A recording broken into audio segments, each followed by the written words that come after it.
I think.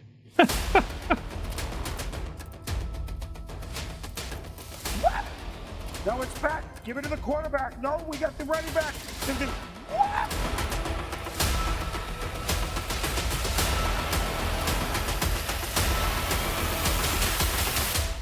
Straight off the couch.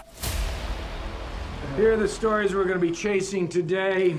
Well, we're going to be chasing Week 18 and the upcoming playoff wildcard weekend. Before we get too far along, though, let me bring in my broadcast partner, the ever-affable and effervescent Adam Weidel, a.k.a. Duke Kaboom, and possibly Canada's next prime minister. We're still waiting to hear from that.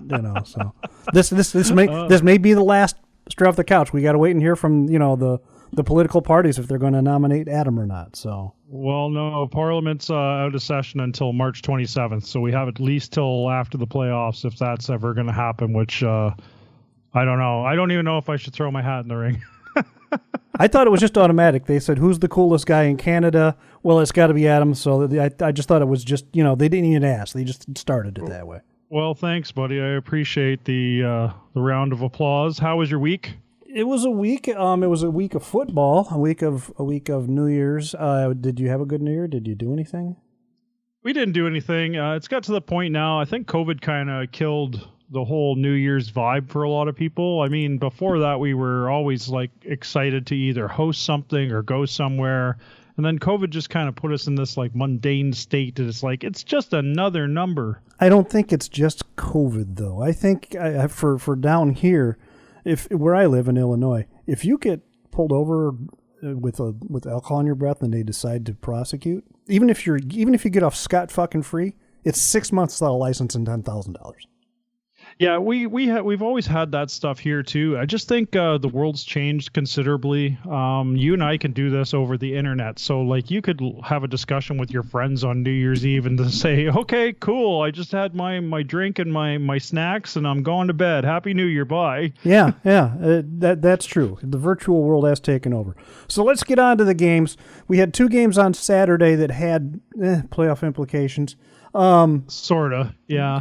Browns at Ravens. Ravens going ahead and just clean Cleveland's clock, and nobody was really surprised at that one. We called that one. Browns couldn't do anything, and it's amazing because when the Browns started, what's his name? Jameis Winston. Sorry, I blanked for a minute. Against the Ravens, the last time they met, that was the first time Winston started. The team had a new kind of uplifting vibe to them, and they beat the Ravens. So Browns had to go into their house, and obviously Jameis Winston's been benched because he threw too many picks, and they've gone through they were on their 4th quarterback on Saturday. Ravens just handsomely handled them. And final score, Ravens 35, Browns 10. That brings us to the late game window. On Saturday, that was Bengals at Steelers. Bengals were playing for something in this one, in theory. Yes. So if the Broncos and the Dolphins lost and the Bengals won, Bengals would be in the playoffs. So they had to win this game. And I'm curious. Well, long story short, the Bengals did take care of business and beat the Steelers rather easily. The score was 19-17, but that 17 was kind of a 4th quarter push near the end, and they didn't have enough in them to really get the job done during regulation. And I'm curious because the only team to beat the Chiefs in the postseason since Patrick Mahomes took over the Bengals. The Bengals. Yep.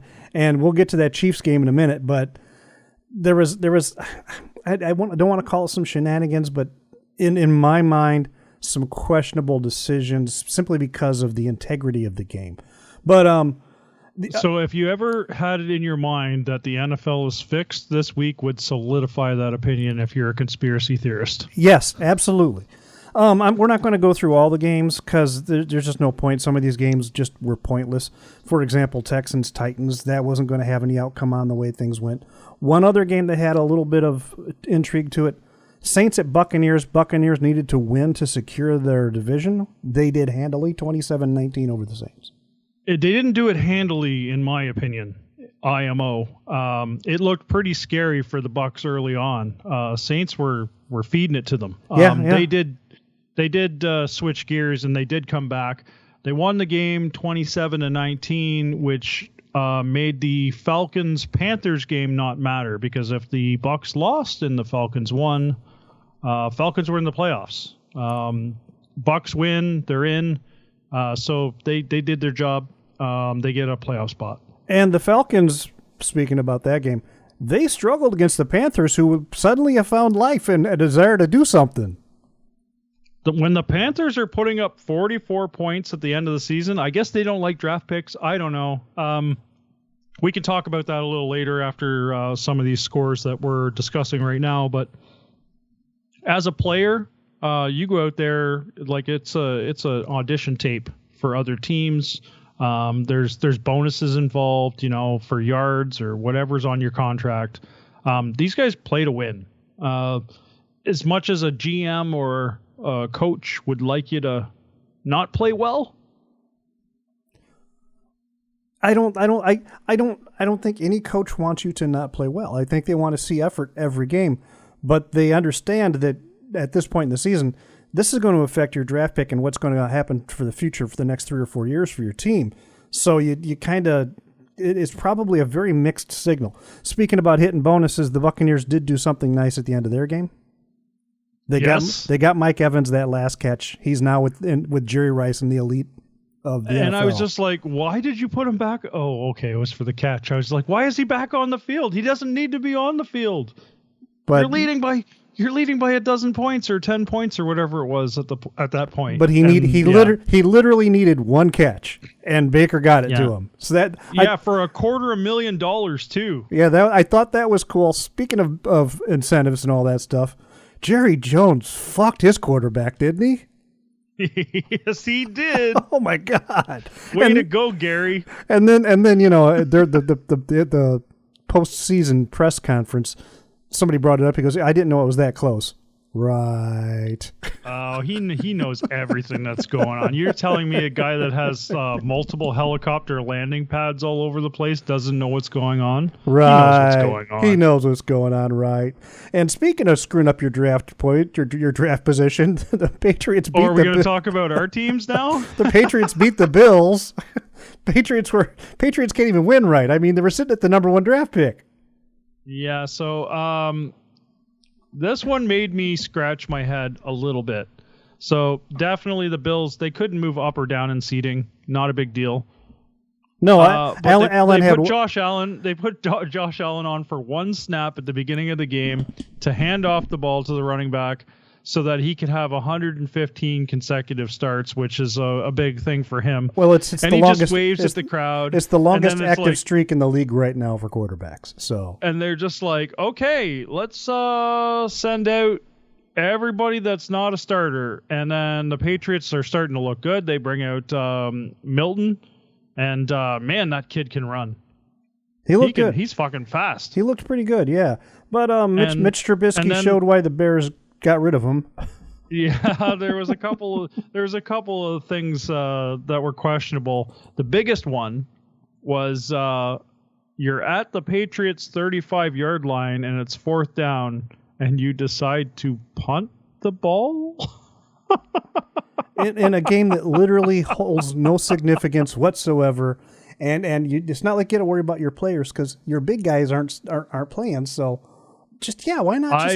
I think this was a divisional thing. I think the Bills were like, we do not want them to get a better draft pick. We want to be able to beat them next year too. Possibly, because there are some coaches that think like that. They think ahead. Yeah, and that brings us. Let's move on. That brings us to the late window games, and only one of those really had any implication. Chiefs and Broncos. The Chiefs didn't. Going back to our earlier conversation about the Bengals, the Chiefs didn't even field a team. Literally, half the people started, they signed that week. They signed them specifically. So they sat 20 starters. Yeah, and I get it. You want to take care of your talent. You want to be ready for the playoffs. I go back to Jim Mora coaching the Indianapolis Colts, doing the same thing, and losing the first game they play in the playoffs and losing his job the next year to Tony Dungy. So I get the idea for sitting and keep people healthy.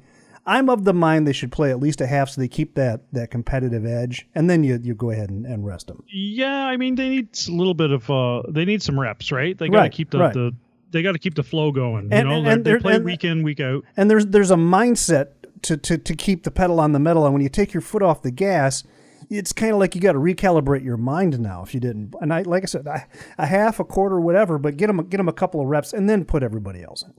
So, a couple takeaways from this game that I want to talk about.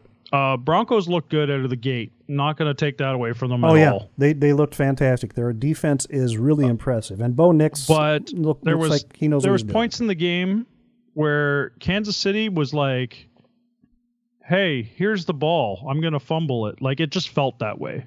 Like they're intentionally just...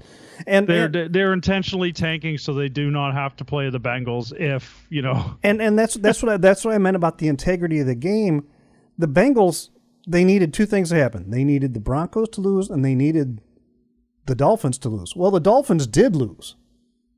Yeah, the Dolphins were next in line. So Broncos were first in line. They win and in. If the Broncos lost and Miami won, they're winning in. If they both lose, Bengals were a shoo-in for that last playoff spot. So the integrity of the playoffs were affected by this. I'm conflicted by. I'm conflicted by this. I admit I'm conflicted by it because. Yeah, I am too. I looked at things with a very kind of like a lot of side eye on this game. Yeah. The Bengals. Because we got the benefit to watch the Bengals on Saturday night, and it was a really good game. It was a really good game, and it was an excellent game. And like I turned and I said to the wife, I'm like, man, oh man, I hope they make the playoffs because they're just entertaining to watch. They are, and a lot of this is on Cincinnati. They lost a lot of games early in the season. If they'd have won those, we'll be talking a different storyline right now. And I believe there's going to be some changes in the offseason as they address that defense. But you have a quarterback whose numbers are comparable to Allen's and Jackson's. You have a wide receiver who's got that triple crown, and your secondary wide receiver had a 1,000-yard season. So a lot of the guys that get paid to do what we're doing, they're professionals at it, are blaming it on game one of the year where the Patriots walked into Cincinnati and beat them 16-10. And by the way, speaking of Patriots, I was happy and sad at the same time because I really kind of wanted that number one draft pick. But at the same time, I did call 4 wins for the Patriots before we started this season. You did. And I had to wait till week 18 to get it, but I got it. Adam hits the mark. I want my performance bonus, boss. Yeah, well, the check's in your mouth. So Cincinnati doesn't go anywhere because the Chiefs decide to throw up a goose egg. It's only the second time we've seen a shutout this year. Yeah, and like I said, they sat all 22, and half the people playing they signed last week specifically for that game, which okay, rest your guys, but it has to be somebody on the roster. You can't go out and sign 20 people to start 1 week. I think that's where it gets really. I mean, it's fishy in general, but that is extra fishy. Oh, it smelled like that stuff was sitting on the pier for a couple weeks. Like it was, yeah. Yeah, that's extra bad. And so that brings us to the last game of the week. The last game everybody thought was going to be just a great game. That's the Vikings at the Lions. This is the only one that had major playoff implications throughout the whole weekend. This is it. This is the big one. The most playoff implications that I think we've ever seen. Absolutely. On a final week game. 2 14-2 teams meet up in the postseason for not only the division, but home field advantage, or you're going to be number 5 in the wild card. Yeah, it's either first round bye in the playoffs for the NFC, or you drop to 5. Yeah. Ooh. Yeah. And they're both got the same record of 14-2. We've never seen that. And they're both in the same division. That's so wild, eh? It really is. It was a good year for both of these teams. I was texting with both you and Bratchert. Bratchert, by the way, was on an emotional roller coaster from hell. I should send you screenshots of this conversation. I'm sure the first half he was probably shitting bricks. Oh no, he was shitting bricks during the Chiefs game. Oh, just waiting for it. Dude, they're gonna kick our ass. I know they're gonna kick our ass. So I got a little anxious at the beginning of that game. Vikings looked like they were going to handle business. It was close. And then the first half was a really entertaining half of football. It definitely was. And then I think the turning point was when Detroit decided to go for it on fourth down twice in a row. There's those clanking balls of... Here comes Dan Campbell. Of Dan Campbell. Yeah, it looked like it was going to be a pretty much like punch for punch game. Lions go for it on fourth down twice in a row, make fourth down, and the Vikings are like, "Look what I can do!" And they go for it 3 times on fourth down and fail all 4 times. The Viking, all red zone drives too. The Vikings fell into Detroit's trap a little. I think that was a little bit of a trap. Detroit wanted to see if they had the balls that they had on their coaching staff, and they do have the balls in the coaching staff. They don't have the execution that Detroit has. I keep looking around for Dan Campbell. I hear the clanking, and I'm just like, is he behind me? So I about the same time I texted you, I texted Bratchard. Look, Detroit's figuring this out. This is going to turn real quick here. And he's like, I hope you're right, dude.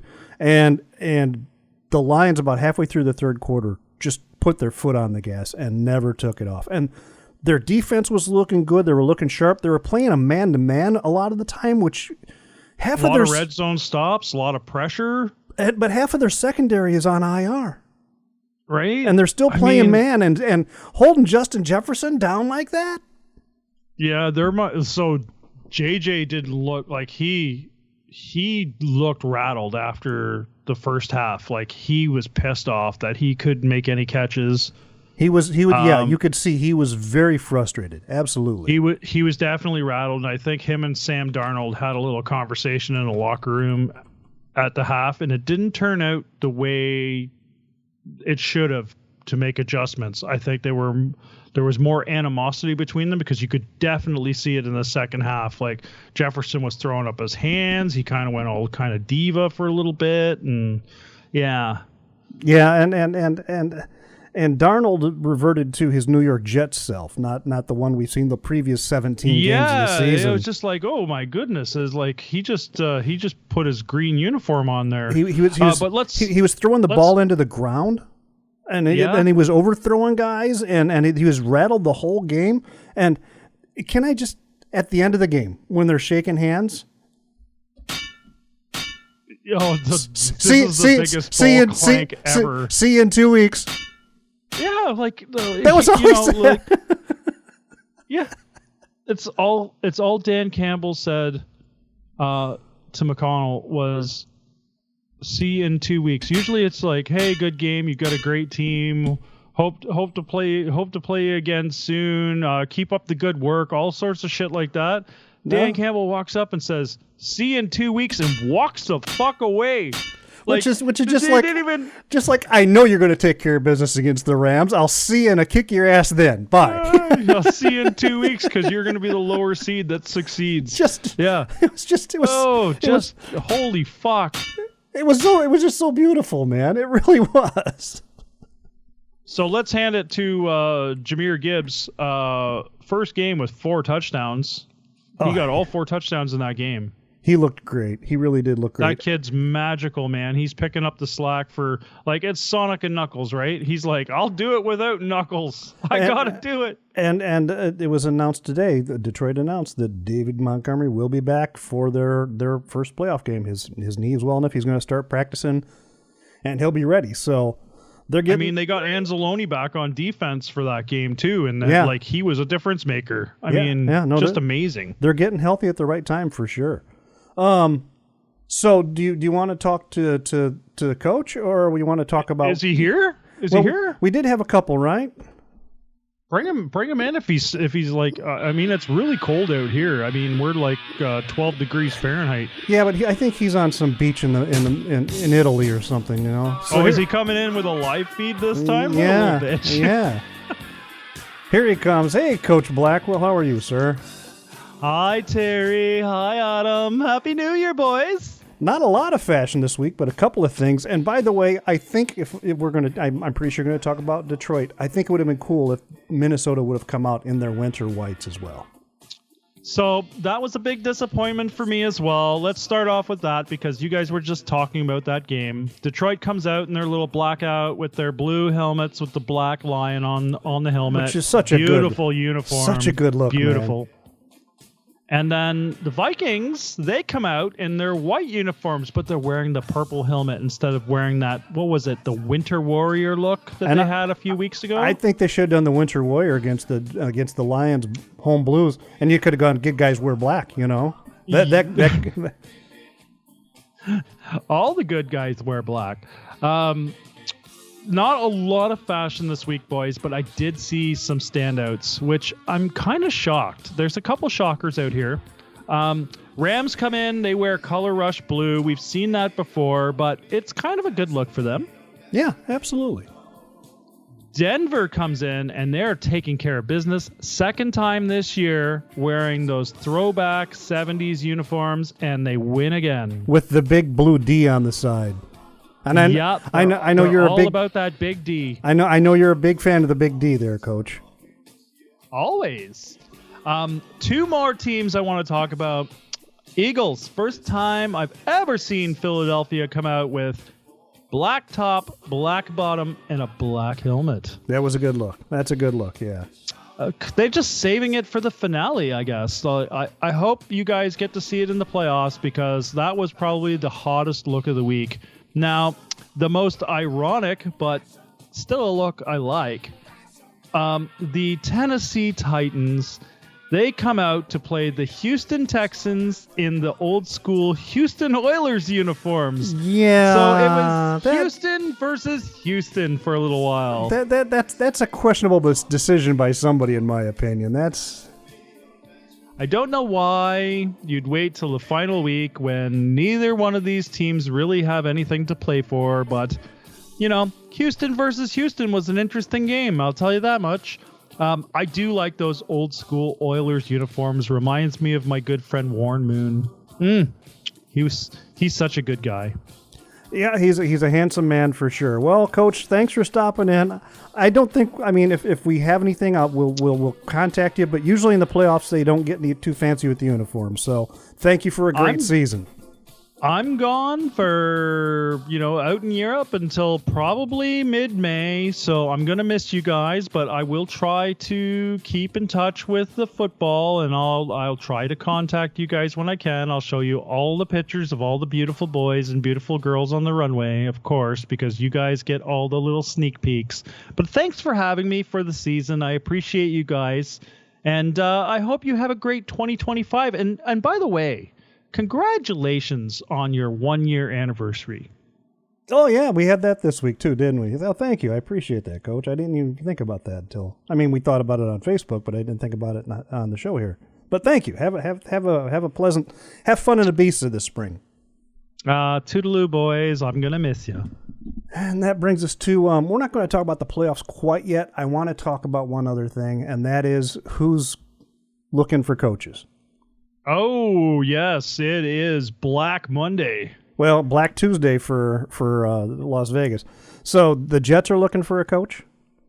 Well, Black Monday is kind of a couple-day event. It's kind of like Christmas when they do Black Friday. Like the sales start a week before and they end 2 weeks later. And it kind of started Sunday night and it's going on through today. But the Jets are looking for a coach after firing Robert Saleh. The Saints are looking for a coach after firing Dennis Allen. The Bears are looking for a coach after firing Matt Eberflus. These are the firings that happened in season. Here's the ones that happened after the season. And the New England Patriots are looking for a coach after firing Jared Mayo on Sunday night, no less. So Robert Kraft had that thing planned and ready to go. He just needed the season to end to pull the trigger. So I was watching that Patriots game, and I was quite shocked because the final score comes up, clock hits 0.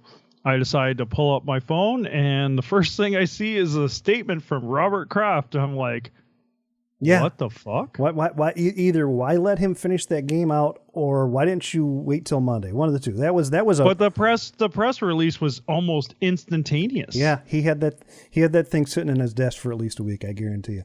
Another team looking for a head coach. Jacksonville Jaguars part way with Doug Peterson, who still had a year left on his contract, but they kind of underperformed.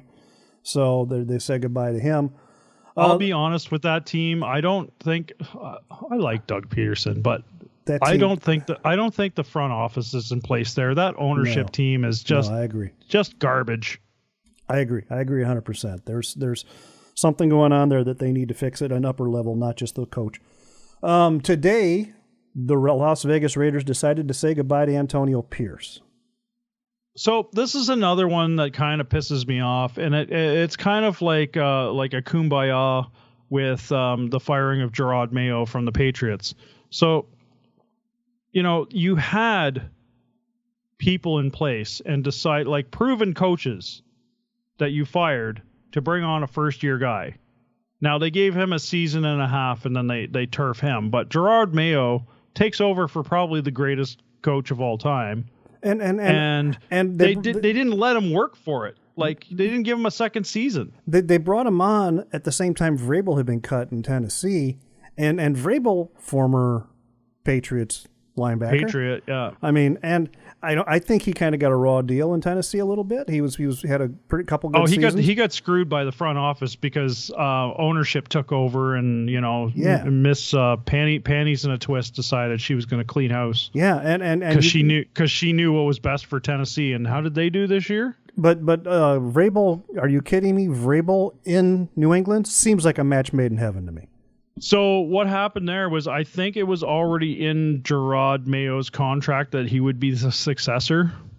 They already previously discussed it like a year before. If and when Bill Belichick left the Patriots, he would be the next man up for a head coaching job. It is possible because it was kind of a shock. That did happen at the same time. And if I was a businessman that owned like a multi-billion-dollar stadium and team, I'd be like, I want the best man for the job, not just what I put on paper. Mm-hmm. I'll pay the penalty, whatever.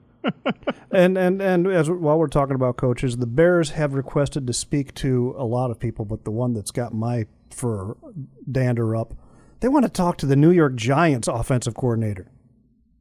Yeah, so I see that Vrabel's got an interview with the Bears too. 2 words: Daniel Jones. Do you want to turn Caleb Williams into Daniel Jones? Because that's what's going to happen if you bring in the New York Giants offensive coordinator. So New York Giants made no changes. No, they stood pat. There was a press release Monday about we're not making any changes, and I was like, wow, they're happy with the guys we got, and we're looking forward to the future. They're gonna. And I'm like, so what? I'm like, why? Because you put up 45 points in one game and won one game at home this year. Like, what the fuck? So you're telling me you're bringing Aaron Rodgers in, or you're taking a quarterback in your first draft, first round pick, one of the two? I think he's going to take a walk in the snow. To be honest, I think that he's retiring after this season because I don't think any team's going to want him. The other team I've heard that is interested is the Vegas Raiders, which would just be fucking sweet irony that he finally gets his favorite receiver to come from the Raiders and winds up playing for the Raiders. He's like, thanks for coming all the way from Las Vegas. Oh, by the way, peace out. I'm going to Vegas. Yeah. So this is going to be developing, I imagine, for the next few weeks as we endure the playoffs. But the most important thing that's coming up for us on Saturday, Sunday, and Monday is Wild Card Weekend, and we have to pick it every game. Wild Card Weekend, we're going to start with the early game, which is on CBS/Paramount. It's on at 4:30 Eastern Time, 3:30 Central.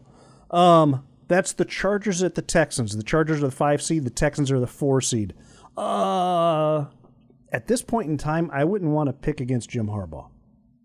Yeah, I mean, I can't pick. So the Texans look flat to me. They do. They're just coasting. They looked really strong. They've taken a couple injuries. I mean, it happens. But the Chargers were like, we're locked in for the divisional seed, so we're happy there. And they didn't try to improve their seeding at all. You mean the Texans? Sorry, what did I say? The Chargers? Yeah, you meant the Texans. Yeah. My bad. That's okay. Oh, shit. That's okay. Yeah. The Texans. The Texans have just kind of been coasting on fumes. I think C.J. Stroud's hit a bit of a sophomore slump too. And the Chargers are, wow, they're looking good every week. So my pick on Chargers versus Texans is I think Chargers take this. I agree. That brings us to the late game at 8 o'clock Eastern Time, 7 o'clock Central. Steelers at the Ravens. This will be the third time these teams have met this season, and it hasn't gone very well for the Steelers any time. Yeah, so didn't the Steelers take the first game? Yeah, but it was not a very. It was pretty, close. It was like 2 points or something. Yeah, it was not a very pretty game, and the Steelers they've hit an offensive wall for some reason. Yeah, so this is another Pennsylvania team that decided to hit a wall after Thanksgiving. I think it's a tradition. It's a Pennsylvania tradition. Yeah, they switch between AFC and NFC every year. Yep. Yeah, it's just like, oh, who had too much turkey? Okay, it's your turn to have the extra stuffing and gravy this year. It's like Republicans and Democrats. Okay, you can run the House this time.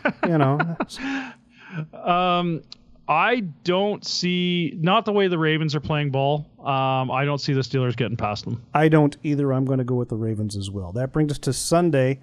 By the way, that Ravens-Steeler game is going to be on Amazon Prime. That's a Prime game, so you're going to want to get your Prime membership. Is that our Prime game? That's our Prime game. And they told us we'd get one. Yep, and that's where it is. And that brings us to Sunday, the 1 o'clock Eastern Time, noon. We get the 7-seed Broncos at the 2-seed Bills. That's on CBS. Josh Allen at home in the playoffs. Forget about it. against that Broncos defense, though, like this one could be a shocker. It could be, and I'm not going to deny that at all. I'm not going to go against the Bills, though. Yeah, Josh Allen, he's so hungry. He's had such a great season. Honestly, I think you hear that, Tyler? I'm not going against the Bills. You told me I should vote against them every game so they keep winning. Well, I'm going with them. So what's that tell you, buddy? He thinks you're the bad luck. Okay. And that brings us to our late game. It is at 4:30 Eastern Time, 3:30 Central. That's on Fox. Packers at Eagles, a rematch of the Week 1 game that was played in Brazil. Yes, which was a 2-point game, but they had turf issues. They had turf issues. They had turf issues, and the Packers lost Jordan Love. Jordan Love went out last week against the Bears. I don't know. They're just a bit of an elbow, like a stinger, but it's something to keep an eye on for sure. However, they've also lost Watson as a receiver for the year. He had a bad leg injury, and it was a non-contact injury. He was just running downfield and grabbed his leg and hit the dirt. So I'm going to go Eagles are missing Jalen Hurts, but it doesn't seem to matter because they still have Mr. Backwards Hurdle running the ball. Hurts practiced today. Earlier when I checked it said that he was still on concussion protocol, but if he practiced today, that's great. Yeah, so I'm going to go Eagles.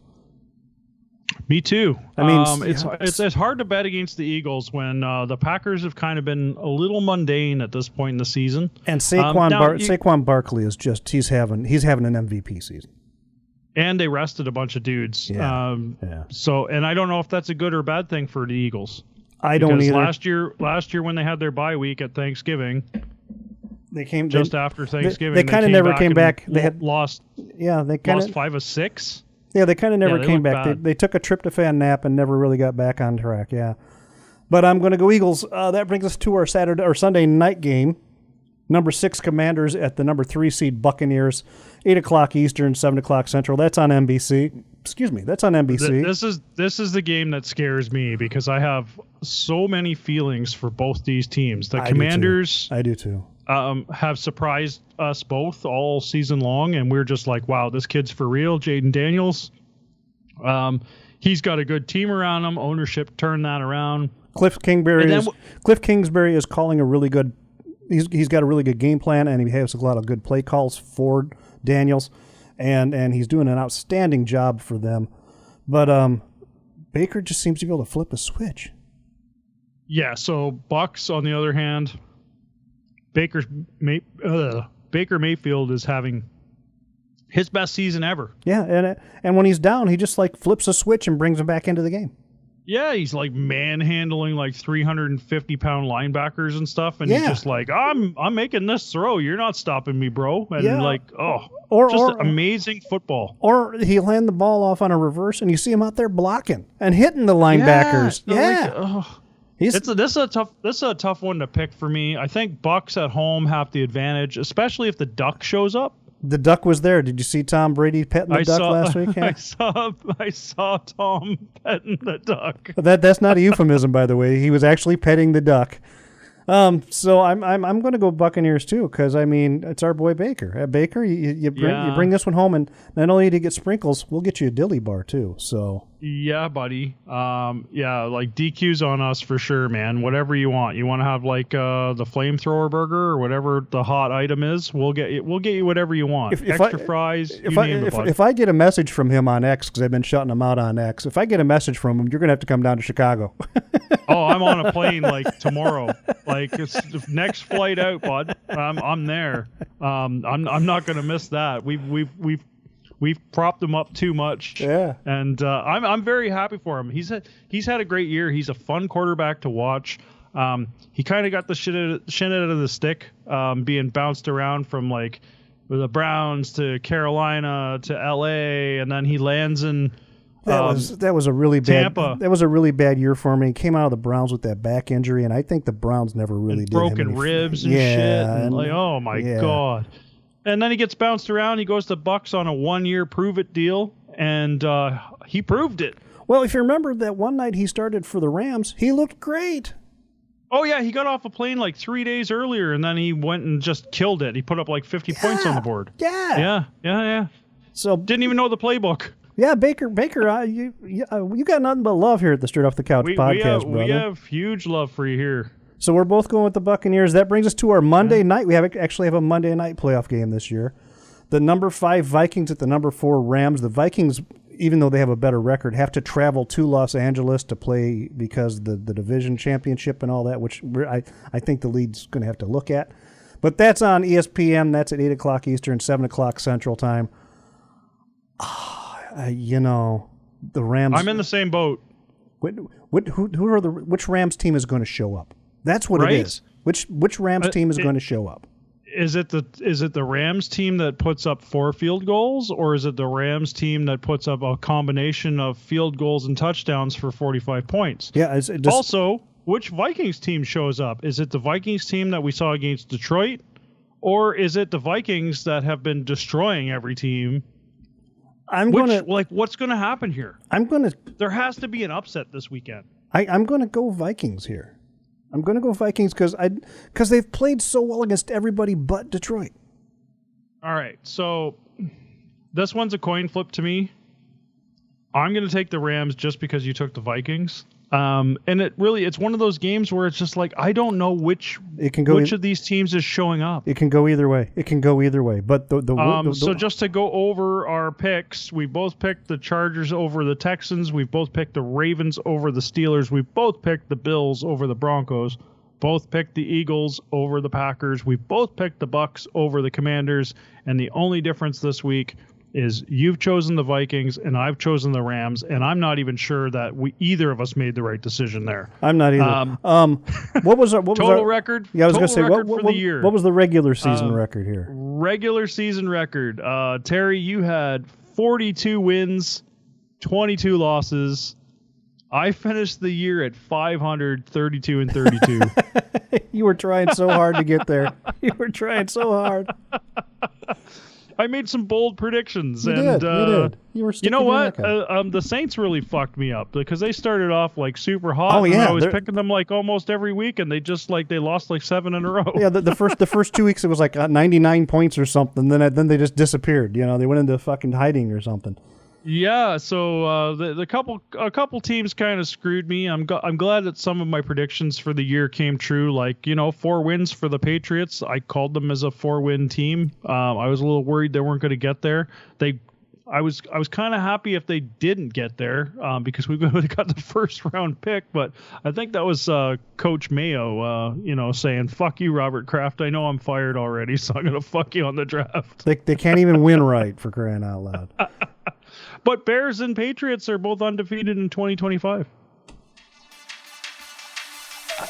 We're just going to go out on a high note there, brother. Yeah, we got to do that.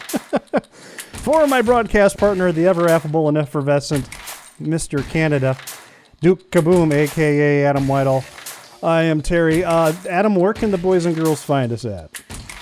So you can find me at Adam Off the Couch on the X or Twitter, and also the Gram, or you can vote for me in our next Prime Minister's election, our next federal election, according to Terry. But you have to be a Canadian citizen, so you know. I don't even know if that's a rule, to be honest. I don't think it has any. I don't think it's anything like the U.S. So I can go to Detroit, cross the Windsor Bridge, vote, and come back? Yeah. Okay, I think you just have to have a citizenship. I don't think you have to be born here or anything like that. I think you could just show up and be like, I think they're like, do you know how to sing "Oh Canada"? And you're just like, "Oh Canada, oh Canada." And you're like, oh, he doesn't know the words, but he knows the tune. Stamps his passport, and you're automatically a Canadian. I was going to say, because we're friendly like that. I was going to say, I think citizenship is shake a Mounties hand. Yeah, yeah. Pet a beaver, shake a Mounties hand, that sort of thing. Drink a Molson. You can also find us on Facebook at Straight Off the Couch, and I also like to say thanks to everybody for supporting us over the last 1 year, because we did have our 1 year anniversary. This is our 37th episode since we started. Where can they find you, Mr. Terrence? You can find me at TREMUP on X, at TREMUP, on Instagram at Tear'emUpTerry, and of course you can find us on the Book of Faces on Straight Off the Couch. For my broadcast partner, I am Terry. That is Adam. We'll talk to you next week after the wild card games. Be safe. God bless. Have a great week.